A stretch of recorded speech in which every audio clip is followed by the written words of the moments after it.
News tonight, we now know the identity of the man accused of killing another man and hurting two women in a shooting at a Vancouver retirement home. This is KOIN 6 News at 10 o'clock. I'm Jennifer Hoff, and we want to start tonight with what we know. The accused shooter, we now know 80-year-old Robert Breck, who is a resident of the Smith Tower Apartments where that shooting happened. Police tell us that he shot three people in the lobby just after 2 o'clock this afternoon. One of the victims, a man, is dead. The other two victims at nearby hospitals. Breck then went on to barricade himself in his apartment for 2 hours until police negotiated with him to come out peacefully and then arrested him. He is in the Clark County Jail facing 1 count of murder and 2 counts of attempted murder. And tonight we are learning more about the accused shooter from a friend who lives at that same complex. Valina Jones spoke to the man as he watched all of this chaos unfold. She joins us now live tonight. Valina.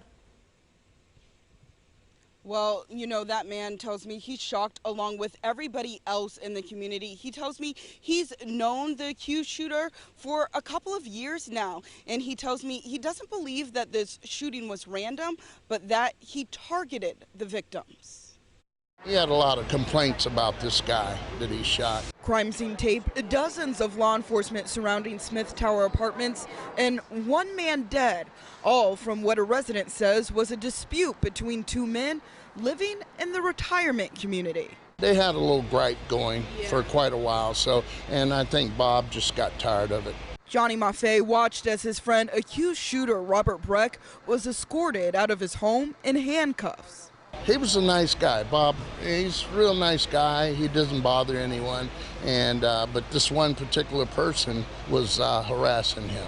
As far as the other 2 victims, Maffei believes they were connected to the man that was shot. One of them was a lady and was a health care provider, and the other one was his girlfriend.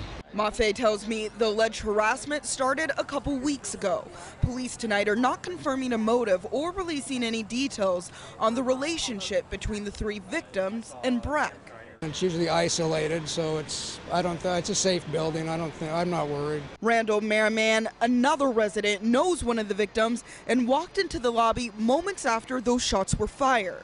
Well, I walked into the lobby and it was all over, but I saw 3 people down on the lobby, and there were some people administering first aid, and the police were just showing up. Maffei has known Breck for years, but never expected a man he calls his friend would be capable of this. I never would think that he would shoot somebody. He's not that kind of guy. Yeah, so I'm surprised just like everyone else is. Breck is here inside the Clark County Jail tonight. He was arrested on 1 count of murder and 2 counts of attempted murder. Now, we don't know much about those 3 victims. Police tell us they are still trying to contact family members tonight. As soon as we learn more information, we will be sure to bring it to you both online and on air. Reporting live in Vancouver, Valina Jones, KOIN 6 News. Yeah, certainly a lengthy investigation here yet to play out. Thanks, Valina. And here's a little bit more about where this shooting happened. Again, the Smith Tower apartment building is an affordable retirement home for seniors. You have to be 62 years old or older to live there. The building has 170 units and is 15 stories tall, and it's been in operation since it was built in 1964. It's a very iconic building there in Vancouver, and the response to that building today was fast as police swarmed the Smith Tower Apartments. The fire department, the police department, the sheriff's office, they're all very close there. We want to listen to the dispatch calls that were made as the incident developed.